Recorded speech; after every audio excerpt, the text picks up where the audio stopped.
the Sportscast, June 6, 2022. If you haven't yet, please subscribe in all our channels, YouTube, Twitch, Twitter, and Apple Podcast. You could also listen to us on your smart speaker. If you're listening on Apple Podcast, please leave a rating and review. Also, listen to us on online digital radio, on the app, the Sportscast for iOS, and you could also follow us on Twitter, the Sportscast1. A lot of late breaking news there. And, of course, our website, thesportscast.net. Also, we moved our website to a new server, so it'll be much quicker, faster, and, And also, subscribe to our newsletter, The Sportscast Daily. Sometimes you don't know what happened last night. Games that are, ending at midnight, you don't know what happened. But, hey, once you wake up, you'll see the email, Colorado beating Edmonton or the Warriors beating the Celtics. But, anyways, last night, Game 2 in the Chase Center, the Warriors were down 0-1, which I don't remember the last time the Warriors were down 0-1, but they tied it up last night. Definitely complete different game for the Warriors last night.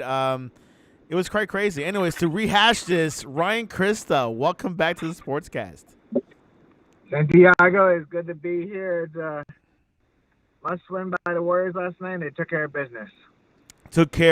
business. The game was extremely close through the first 24 minutes, but in the third quarter, which they call the Warriors the third quarter team, got serious. They kicked it up a notch and gained some serious separation. Golden State outscored Boston 35-14 in that quarter, and they never looked back. They won the game 107-88.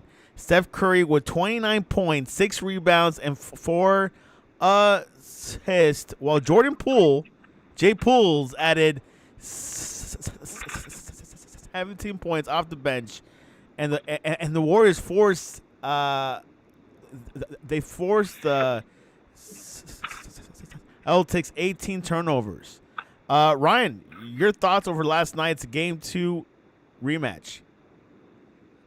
Oh, yeah. I mean, the Warriors, like you said, kind of back and forth first half. Jason Tatum, kind of carried the Celtics.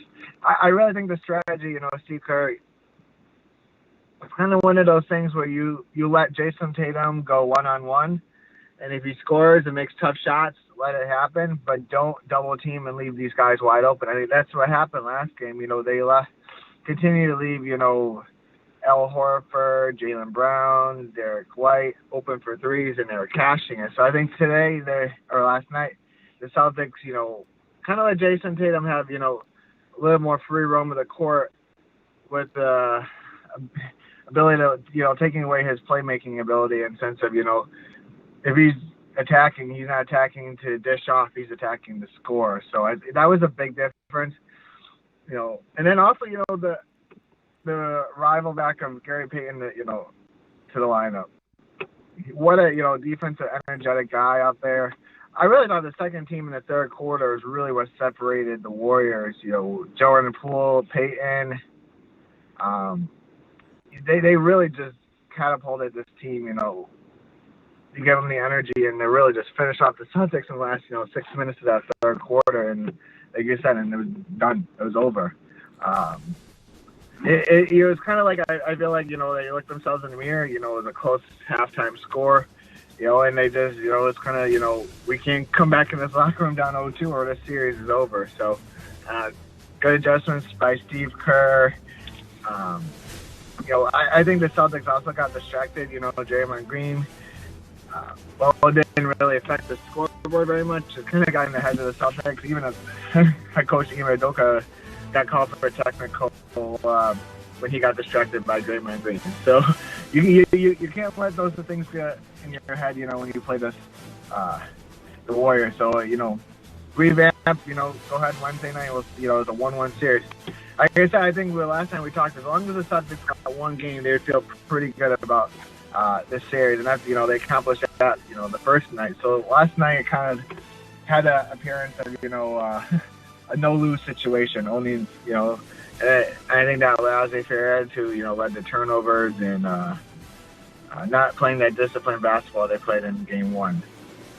Tatum only had 28 points. Jaylen Brown, 17. Derek White, 12 points. Only 3 players in double digits.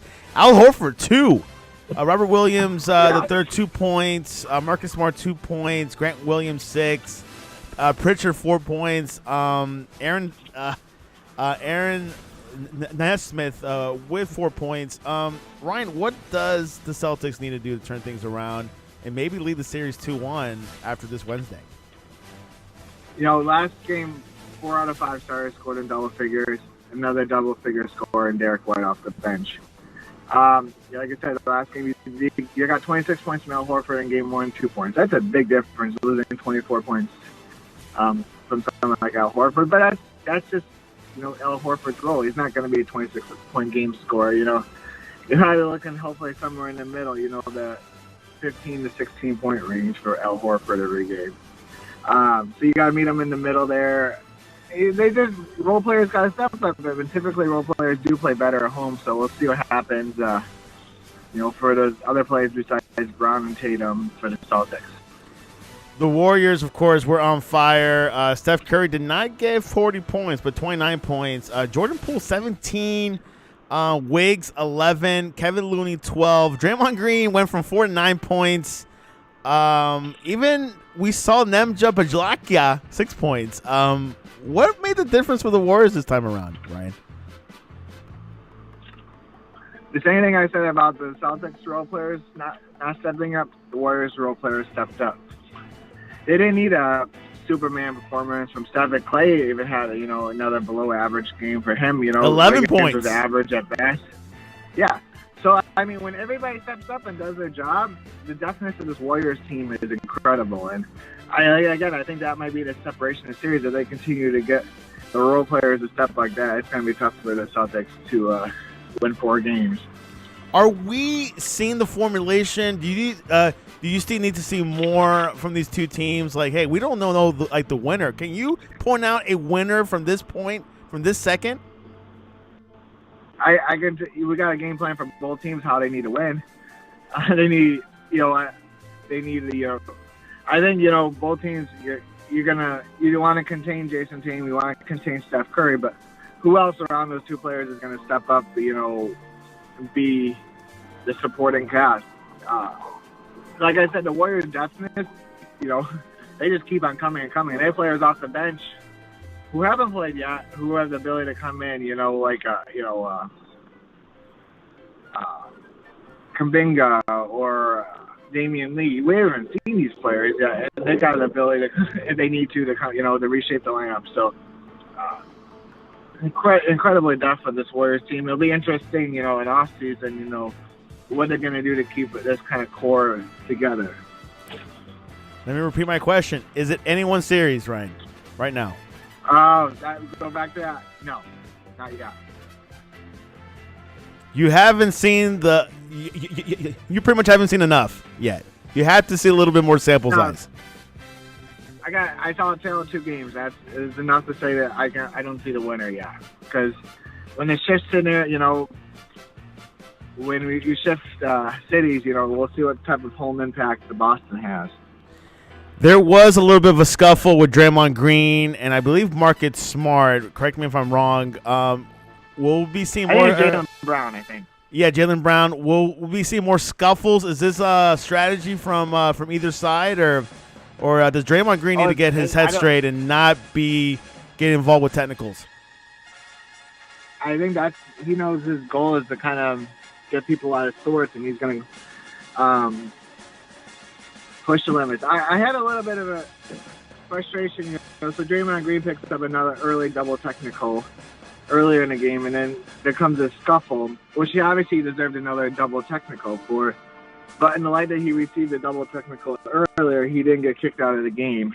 I thought that was a little – I didn't really like that, Santiago. I thought – I don't want to say it's biased officiating. It's circumstantial officiating where, they didn't want to toss anybody out because it's the finals. But if he's continuing to do his, his side act, it's not part of basketball. So I would like to see him hopefully next time to toss them out of the game. Something that was questionable. Boston is a hostile environment. This will be the toughest road game for the Warriors' history in this level of the NBA. I mean, Cleveland doesn't match up to Boston. Toronto doesn't.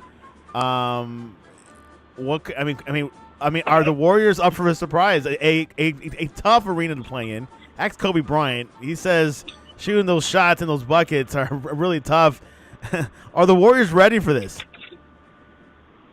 I think the Warriors, yeah, because they got core. The core of the team has been there before. They'll carry the younger players. But like I said, this is where the difference where role players play better at home. Is Gary Payne going to have the same influence? Is Jordan Poole going to have the same influence as they did in Golden State? As they will in Boston? We'll see. That's kind of what I'm looking for. I think the game will kind of go back and forth early. When you get into the bench time, end of the first quarter, middle of the second quarter, which bench differentiates themselves from each other. Exactly. Bench role players. We now know the top two, Steph Curry for the Warriors and Tatum for the Celtics. So we'll see what happens. Game 3 is tomorrow night. No, Wednesday. 2-day of travel, 2-day of rest, much needed. Boston, the other side of the coast. So we'll see what happens. Let's continue with basketball. Surprising news, Utah Jazz coach Quinn Snyder steps down. Ryan, what happened? I know they lost against the Mavericks, but that cannot be the only reason. What were your thoughts over this news yesterday? Well, I mean, right when the series is over, I thought, the Jazz have kind of had this core together for a little bit. Reached kind of the apex in the regular season. I think last year was their best regular season, but never really put it together in the playoffs. There's definitely dysfunction between Donovan Mitchell and the organization and Rudy Gobert. I think it just got a little too much for Quinn Snyder. Personally, I thought he could have done this earlier, and I think he would be the hired as the Lakers head coach. So that's a little puzzling for me because I don't know why you wouldn't want to coach the Lakers, but because I think that was the name I would think the Lakers would hire in a New York minute. Because he's that type of person, but so I think there's just a lot of drama going on in Utah. I think, if Donovan Mitchell's not all on board, I think they're just trying to make him happy. So we'll see. I think Quinn Snyder will land on his feet for sure. I don't know if he'll take a year off or it's just a weird time to resign. Weird time. Is this Utah situation going to look like what we saw in Portland this past couple of years? It might. Like we saw Portland, kind of been, I think I said this a couple of podcasts ago, and it's my hope for the Mavericks not to be like that. The Trailblazers, 3 years ago, go up to the kind of skip a step. Like the Mavericks hadn't won the first round series. I think they were just happy to get to the second round. Well, they not just won the first round to get to the second round, and then they obviously weren't in the same class as the Warriors. Well, you go back a couple of years, I feel like the Trailblazers skipped a step, made it to the Western Conference Finals against the Warriors, and they kind of expectations got too high, pressure got too high, and organization imploded a little bit. And then they eventually had to fire Terry Stotts, move on from CJ McCollum, and enter into total rebuild. And New Orleans is a strong seed 8 against the Suns. Yeah, I mean that's another story. We can talk in the off season. Yeah. But yeah, so you could see a situation. I really think they're going to try to move Rudy Gobert, hopefully to Dallas. That would be a perfect landing spot for him. But you would accept it? I just don't. I would accept that, yes, as long as they're not trading Luka Doncic for him. But hopefully not. All right. So back to Snyder. There is a position open in Charlotte. Michael Jordan is taking interviews with Mike D'Antoni and Kenny Atkinson. Might be too late for Snyder, but what are your thoughts for those two candidates for Charlotte? And who would you pick? Well, Kenny Atkinson's a guy who is well regarded. I think he did a great job in Brooklyn. Was kind of the last coach before they went and got superstars, so kind of got a raw deal. Took a bunch of mid-level players and got them to the playoffs, won a couple of games, but I think our organization was just gearing up in another direction. Good X's and O's guys. Not a flashy hire, but Charlotte's not a flashy city either. So you got the ball there. You got Terry Rozier. You got Gordon Hayward. So you got a good core there. Get the ball, brother. Yeah. And then Mike D'Antoni, he's kind of been around the block or two a little bit, But he's still in demand, though. Yeah, because he's still a great basketball mind. Great innovator. I'd like him to kind of be part of a staff, maybe assistant coach. I just don't know. He's not a young guy. He's got to be in his mid to upper 70s. I imagine. But I would love a Kenny Atkinson hire. I think that's a great hire if they could. But like I said, Quinn Snyder might be a guy. If he does want to stay, maybe he's caught wind of this. He would be a candidate for that job and just wants a fresh start. Would that be a good fit for Quinn Snyder in Charlotte with Air Jordan? Yeah, I mean, I think he is from that.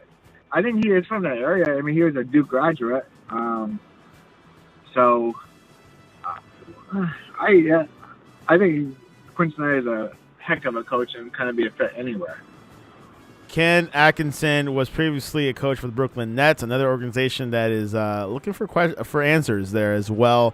So Charlotte, of course, in the running for a new coach. Probably the hottest job available, but that's not saying much.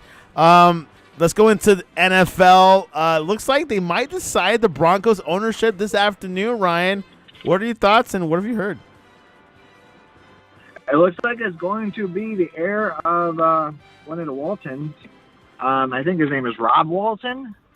$4.3 billion was his bid, and it looks to be the winning bid. It is what it is. I mean, as long as he's ready to pour money into the team, and I'm all for it, Man, a good owner is, who it is, but you seldom hear from them. So, I'm not, I mean, obviously being a Mavericks fan, I love a good Mark Cuban, but I think NFL, you need a different type of owner. Is a different type of owner than the NBA owners, aren't they? Yes. Yeah. So it's a different breed. There's definitely a different breed of people. So the bids are due today at 3 p.m. Mountain Time, and the four groups are Rob Walton and his son-in-law Greg Penner, Josh Harris, Jose Feliciano, and Matt Ishbia. So those are the top four. There might be a fifth. Who knows? It could be the same people who bought Chelsea. It could be the same. It could be Magic Johnson, which I think he's in one of the groups. So yeah, he's with the Josh Harris, who is the principal owner of the 76ers. Yes, I remember that. Which I think he owns. I believe he owns Swansea City in the Premier League, or up in the UK. Who in America doesn't own a EPL club? Half the Premier League teams are owned by Americans. Can you believe that? That's got to kill the English people. I know, and the other half, well, it's a mix of Arab and other international. So we'll see what happens with the Broncos. Either way, Russell Wilson's playing. Who's the owner of Man City? Who's the owner of Man City? Man City is an Arab guy, but I don't remember his name. Let's see here. Manchester City owner. For some reason, I would like to say the guy who owns Emirates, but I don't want to say that on live sportscast time. Let's see. Mr. Google says City Football Group, which is a majority owned by Abu Dhabi United Group, 10% by the American firm Silver Lake, and 12% by Chinese firm Chinese Media Capital and CITCI Capital. So it's kind of diverse. I don't think I've ever seen a sports organization go from the dumpster fire to the penthouse quicker than Man City did a couple years ago. Yeah, money does talk. It builds, and they've won the Premier League a few times. This morning, Romeo Crennel, formerly from the Texans, announced his retirement after 50 years of coaching. He says, football has been my entity and my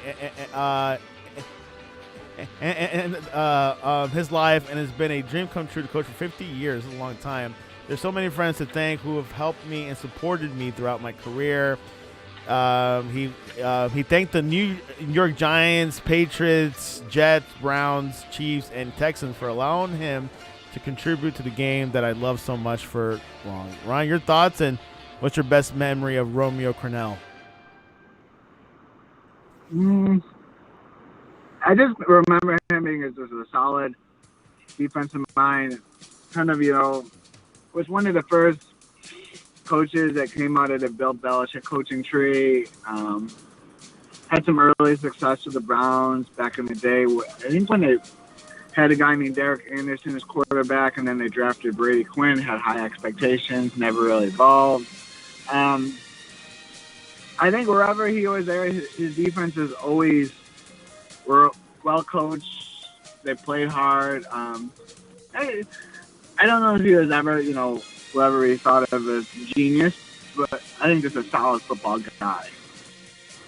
Solid football guy. He actually retired, and then in 2014, Bill O'Brien brought him out of retirement to the Texans in 2014. Yeah, he spent a lot of time in Houston his last couple of years. I think he was an intern coach a couple of years. I think when Bill O'Brien was fired. I think he was still the defensive coordinator last year under the previous coach, I believe. The previous regime. Yeah. So definitely, gave a lot to the game of football. So yes, time is probably ready for him to move on. 50 years of football, it's time to move on. Also, 2 other retirements last week. We'll love to hear your opinion. Ryan Fitzpatrick and Ryan Fitzpatrick retiring as a Commander. What are your thoughts? And Frank Gore. Fitzmagic, yeah, huge support cast here in Western New York.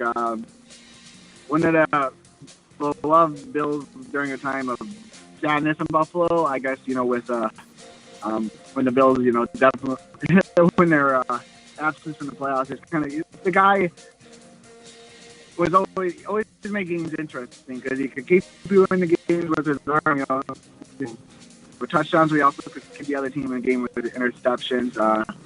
Always play the chip on the shoulder. But that's what you do when a 7th round pick from Harvard and you stay in this league for so long. You gotta have some moxie. And I think he just always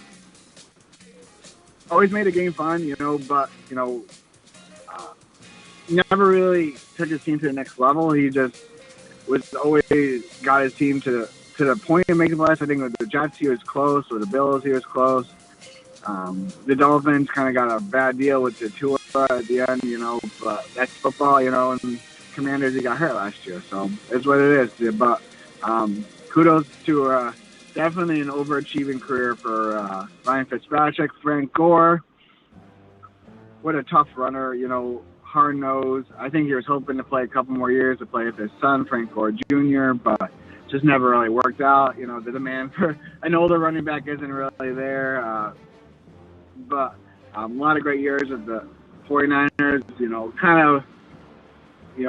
helped Jim Harbaugh get on the map as an NFL coach. So, definitely, in an age where, running backs don't last very long, to put that many years in the NFL and that much tread on the tire, it's still produced to the very end. Is kudos to Frank.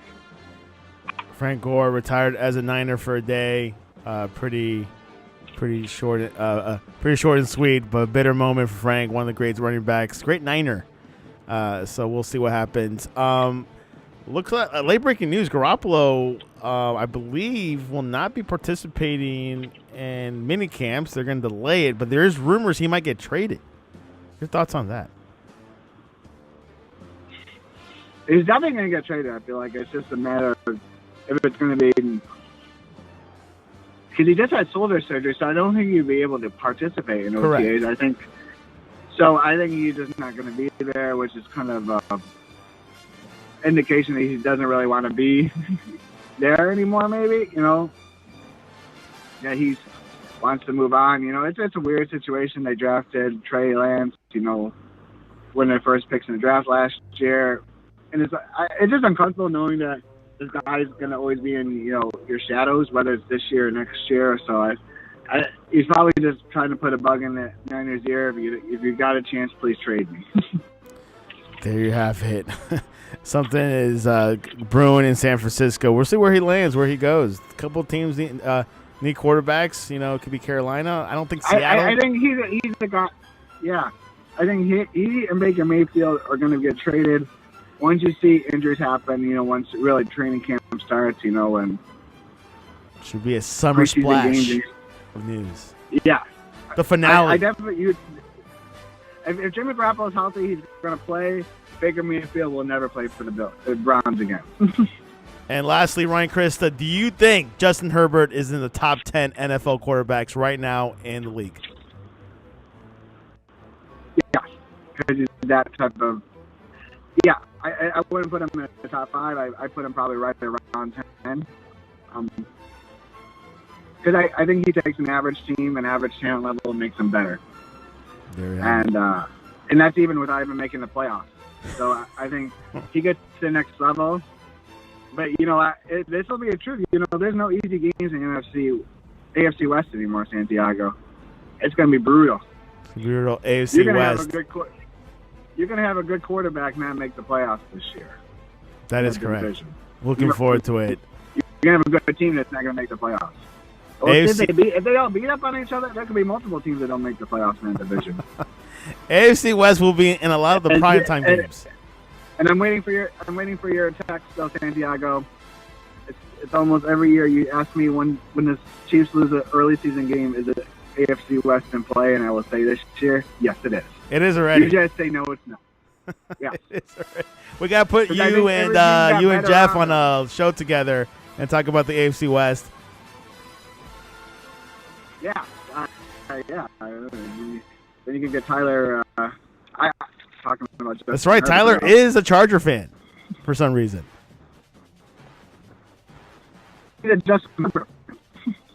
Okay. All right. Anything else before we head into the prediction part of two predictions? I think that's about it. Hockey-wise, 3-0 for the Avalanche. 2-1 for the Rangers over Lightning, so we'll see what happens. See if the Avalanche can go for a sweep tonight and enter the Stanley Cup, and we'll see. That segues nicely into predictions. Who you got tonight, Game 4, Colorado at Edmonton Oilers. Will Avalanche close it out? Go for the kill tonight. No, I think you get that old, you play your best game you've ever played, so you don't get swept, so I think the Oilers win. Do you think the Rangers can pull it off with the Lightning and go to the Stanley Cup final? I think this might be a series. Where the home team really dominates. The Rangers haven't played very well on the road in this playoffs for the most part, but they just play really good at home. So I really think this is a 7-game series where all the home team wins. What is the differences between? I know, what are the differences between the home and road strategy with the NBA playoffs and Stanley Cup? I mean, is there a little bit of a differences there, or they're pretty much similar? Hey, you got home court and you have more advantage. It's similar. I think. I think in basketball it means the most. I feel like because you can really thrive off the energy. You can say the same thing for hockey. It's circumstantial, I guess. It all depends on the teams and cities, and we'll see. I know. We'll see what happens. Finally, Golden State at Boston Wednesday, Game 3, 9 p.m. Eastern on ABC. Hopefully see Mike Breen back. Who you got for Game 3, Ryan Christa? I'm going to go with Boston. I think they bounce back. Boston they just takes showed a 2-1 me a lot in series. Game 1 what it could have been. Interesting. Ryan takes a bold move. Random question of the day. Ryan, which eyewear do you wear the most? Options are glasses, bifocals, sunglasses, or progressive lens. Well, the only glasses I ever need is sunglasses, so I guess I'll say that. Sunglasses winning, tied 50% with progressive lens. glasses and bifocals are at 0. Yeah, I thank the good Lord I have good vision. So Good vision. No need for laser, contacts, or progressive lens. You can go vote on our Twitter, the Sportscast1 on Twitter. Yesterday, USA tied Uruguay 0-0, but now we know the opponent for the World Cup. It's Wales, so it's Wales, USA, England, and Iran. This is a tough group. All kidding aside, Ryan, your thoughts? well, if we can't beat Iran, we don't deserve to move on. It's like what Landon Donovan said. If we can't beat Slovenia, we don't deserve to be in the World Cup. So Wales. I think as long as we play discipline, we should be okay. I don't think they have very much firepower beyond Garth Bale, but I think we'll be okay. England, I think obviously be a tough game, but this is definitely I don't think an overwhelmingly tough group. There's definitely tougher groups out there, and we've been in tougher groups, so I like our chances of moving on. There you go. Ryan puts confidence over America on this show. Ryan, what is Pulisic wants more Americans at a game. Ryan just got over COVID. Ryan, what is the best way to reach you online to ask you about what remedies to take to get over COVID? The Mad Dog Report on Twitter. Just hydrate yourself. Hydrate. Ryan is a COVID survivor. Got it out in 5 days. He's working after 5-6 days. Hey, if he can do it, anyone can. Absolutely. You can reach us at the Sportscast1 or the Sportscast.net. We'll be discussing late breaking news, of course, what's going to happen in Charlotte, meeting with Air Jordan, and of course any moves on Garoppolo. Might be not this week, maybe in a couple of weeks. We'll see what happens. And of course, coachings. A lot of things going on with the NBA. Snyder is available. He might be going somewhere that we have not thought about. So we'll see what happens. Never know. What was that? You never know. You never know. And also, what is the correct pronunciation of Robert Gobert? Is it Robert Gobert or Gobert? I don't know. We have to ask him himself. So Gobert. Gobert. Gobert. Okay. Well, Ryan, I got to go. There's an Apple announcement. They might announce AR glasses, so I'll keep you guys posted on that. All right, Santiago, you're a tech expert. Santiago Leon. And this was your update.